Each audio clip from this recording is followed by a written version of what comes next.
talk about Donald Trump's busy first day. Our first guest tonight is Professor Aries Arugay. He's the chairperson of the UP Diliman Department of Political Science. Good evening, Professor. Thanks for being with us on this big day. Welcome to the big story. Good evening, ladies. Thanks for having me. Professor Arugay, lots to tackle there and to try to make sense of on Trump's very first day. First off, what was any did anything surprise you? Did anything shock you or really stand out to you? Before the inaugural speech, there were already uh, impressions by many that, and Trump himself mentioned this in a rally on Sunday in Washington, D.C., that he will not waste any time in making true some of the campaign promises and the what we call the Make America Great Again campaign that he was so successful. Let us mention that unlike in the 2016 elections, Trump both won the electoral college vote and the popular vote, but also is not his Republican Party has control on both houses of Congress.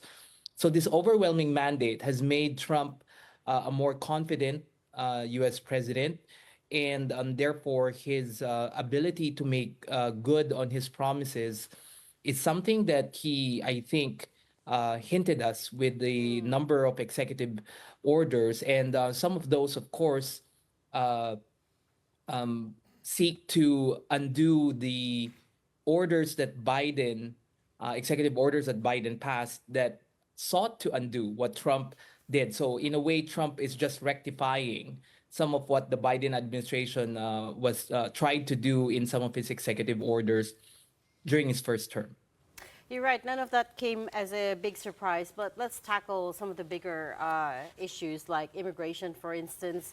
Um, the his plan to declare a border emergency on the U.S.-Mexico border, that's something that he promised even with his first term.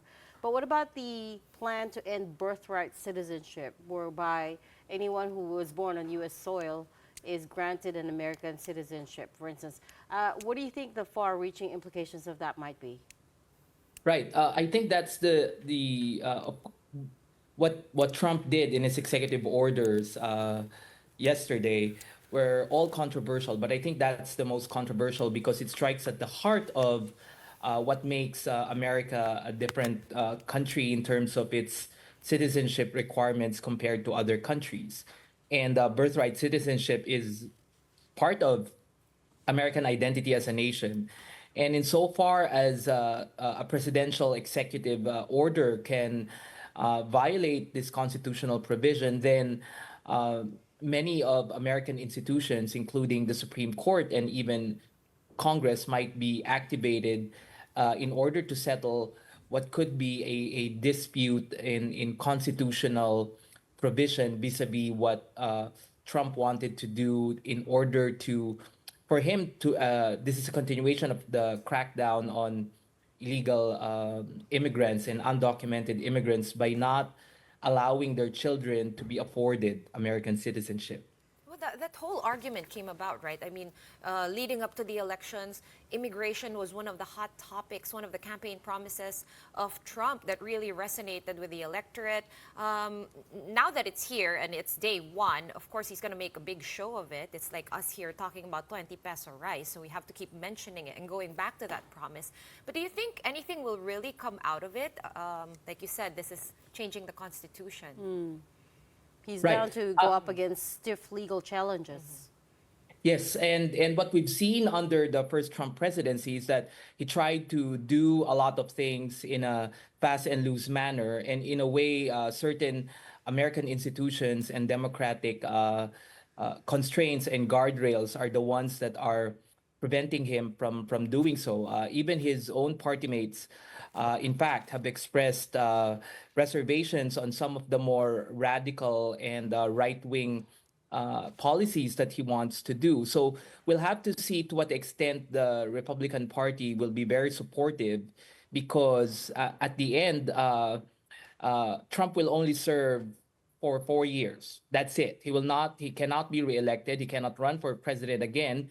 And in the meantime, the Republican Party can it has to survive and has to ensure that it is able to maintain its dominance in U.S. politics, and that may mean to cater to some of the constituencies, many of whom would be immigrants. Uh, how how do you think President Trump was able to turn the narrative around? I mean, taking a look back 4 years ago, he was, um, defeated by President Joe Biden, and also with the capital attack. And now, 4 years later, he won the majority of the electorate, the electoral colleges, and also he called himself as a peacemaker and as a unifier, signifying that America will now experience or go into a new golden age. Does that remind you of something? And also, Are there promises lost by chance? those are stark contrasts to me. Like the Trump from 4 years ago and the Trump now. I mean, what has gone right for him this time? Right.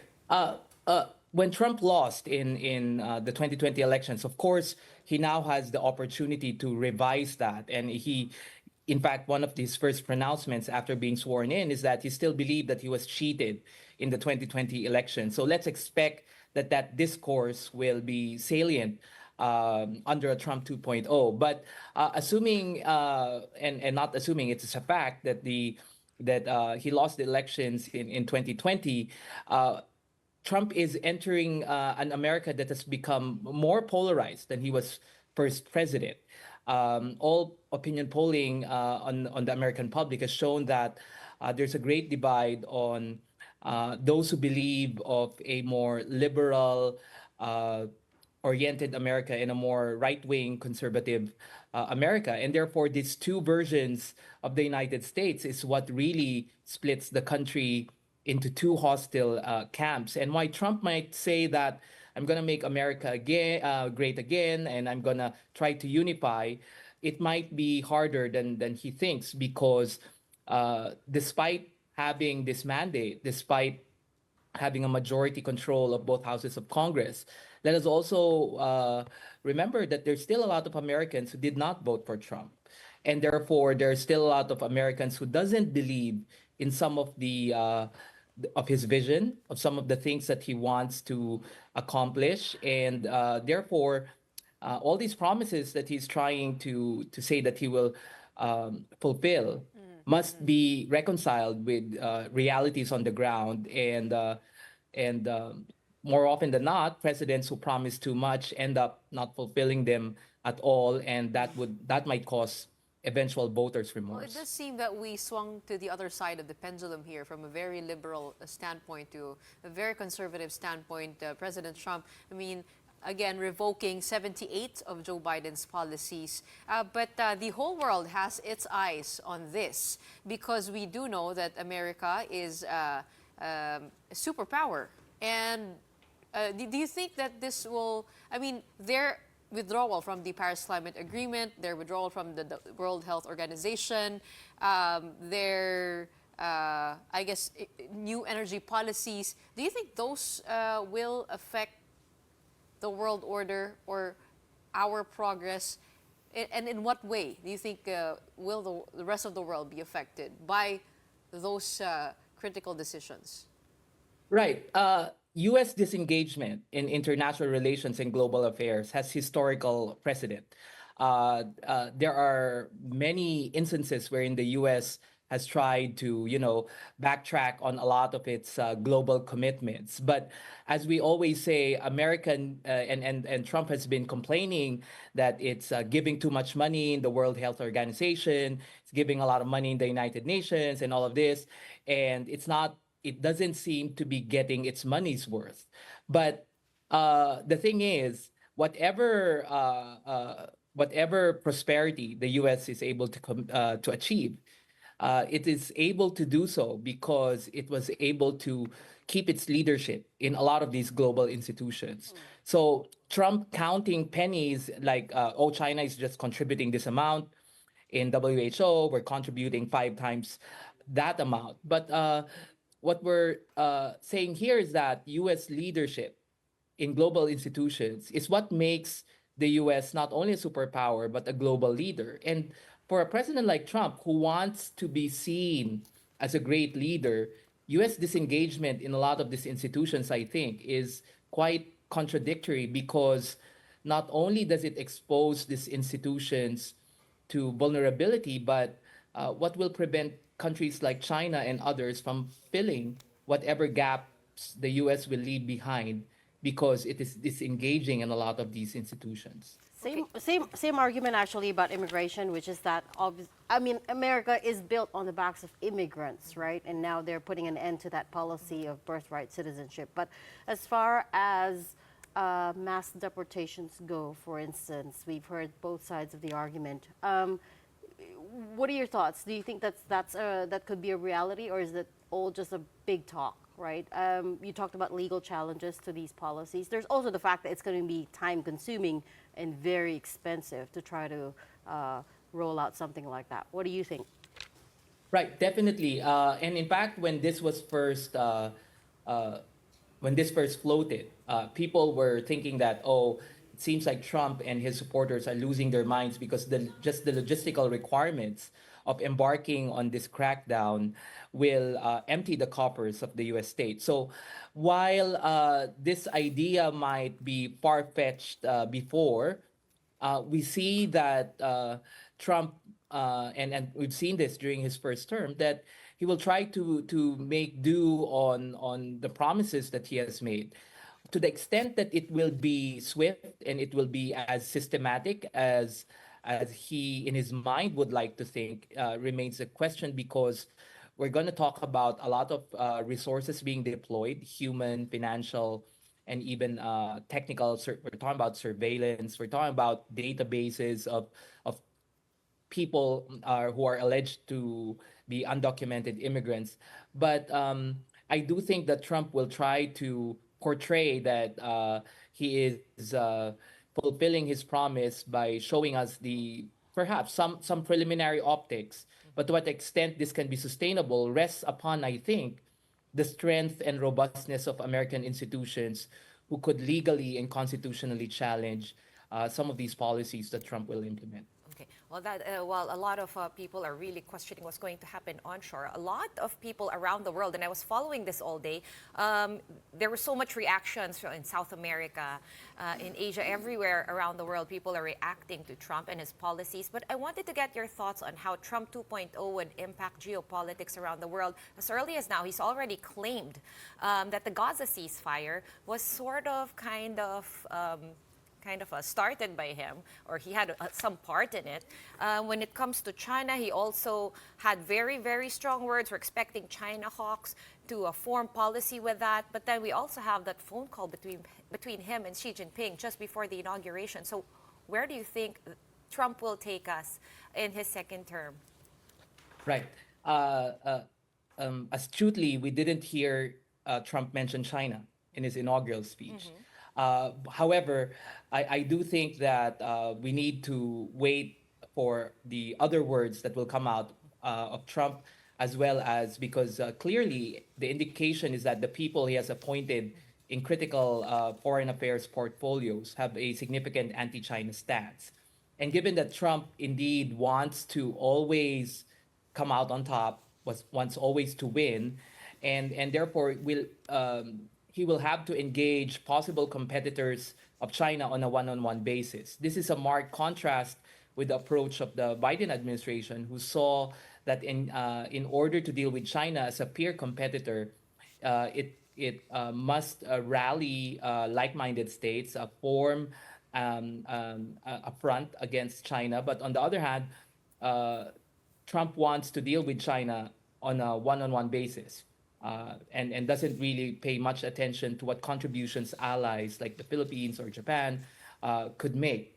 We also know Trump to be very transactionalist. So the friendly stance on China might be perhaps the first moves of a deal that could be made. And unfortunately, if deals could be made between US and China, more often than not, collateral damage could be small countries that could even mean countries including us. Uh, there are also some other contentious EOs, like for example, the TikTok ban extended. I mean, putting the Supreme Court beside the president, it is a question of what authority the president has over that bipartisan ruling. Another one is the freedom of speech and prevention of government censorship. And also taking a look at the inauguration, seeing the tech leaders, the big time tech leaders on front row. What do you think will be the direction of this administration? We are very active on social media. So how do you see the tech space and the social media space with the new administration? Right. Let us remember that there was a part during the Trump campaign that he was very negative about TikTok, and then he discovered that he apparently is very famous on TikTok. His videos have become viral on TikTok, and to the extent that when he saw that he's one of the most followed, if not the most viral personalities, then he changed his mind. And this is what to expect from Trump 2.0. We can't really take his word as given and therefore as cast in stone, because he could easily change his mind. And in this degree of uncertainty, policy making really becomes not only transactional but deeply personalist. And we've seen how tech companies have basically bent the knee to Trump a few days before the inauguration, hoping that Trump will not be on their bad side.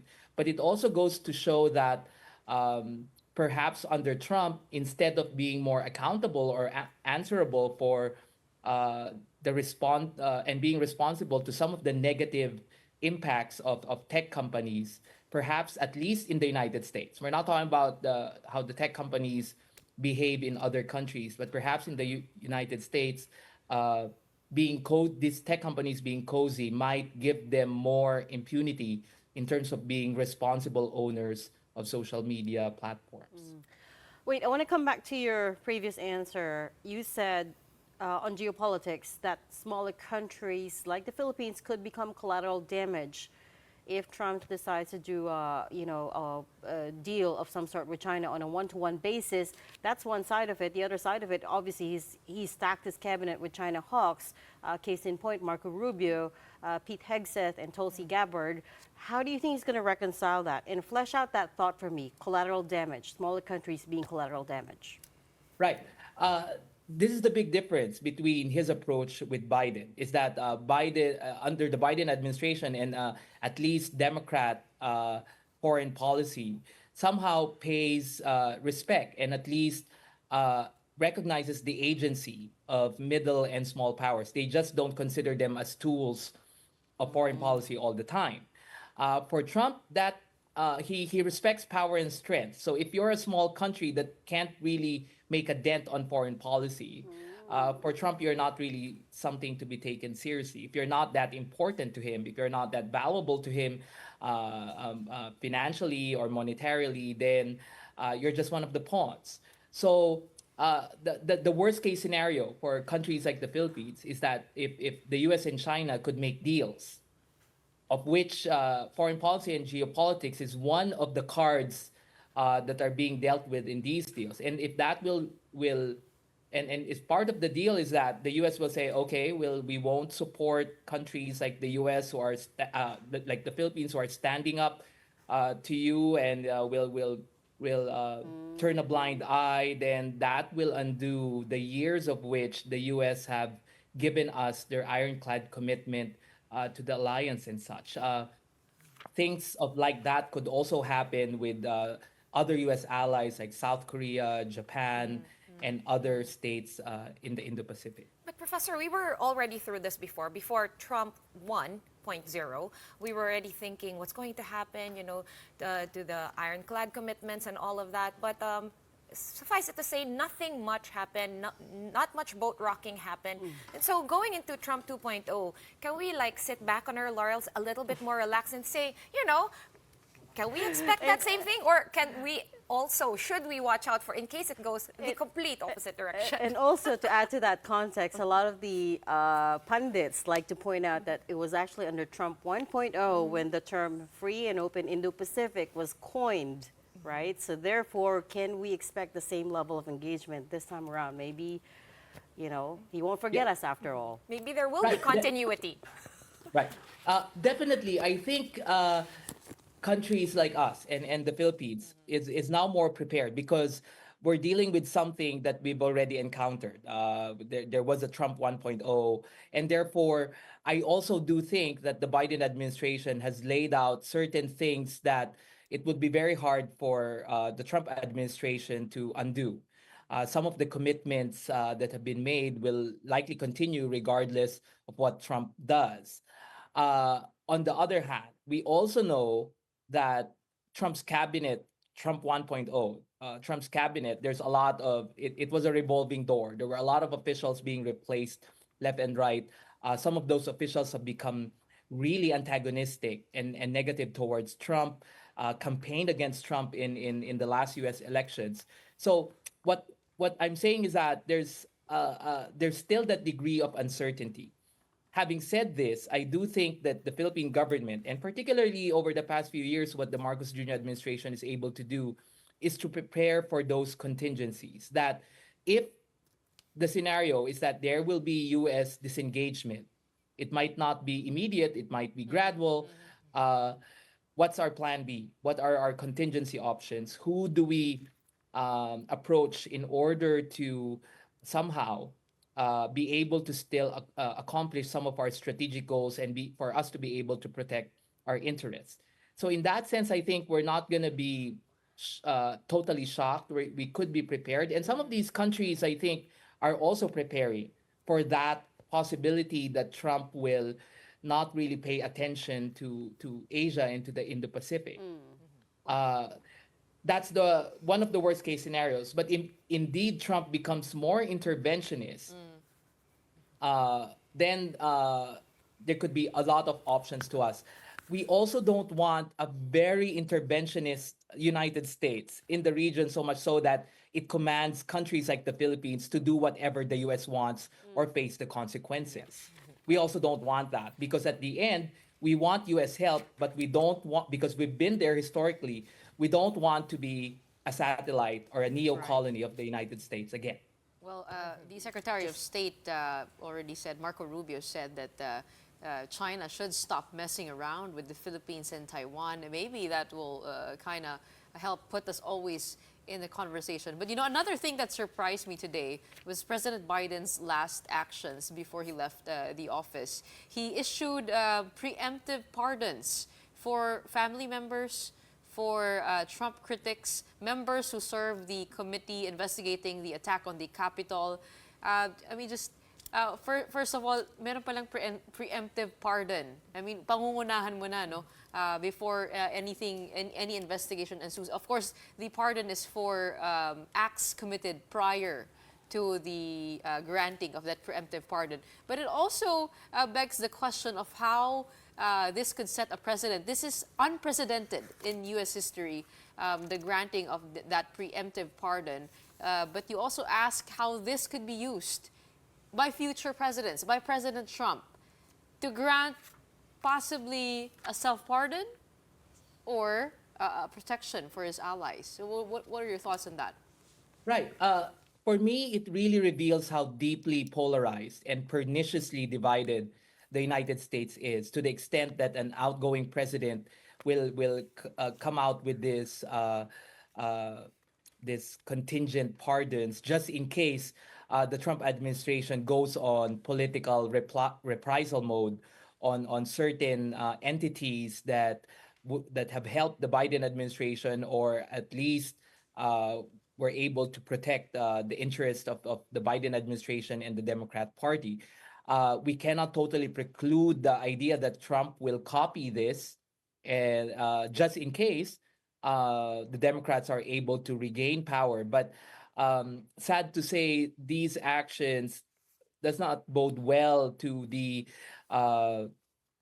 possible democratic resilience in the United States, but it will nonetheless hold the United States into a deeper and deeper division, because if the two parties are seeing each other really at opposite ends and really are afraid of vengeance and reprisals, that tells you their ability to coexist and to even work together or to achieve common objectives.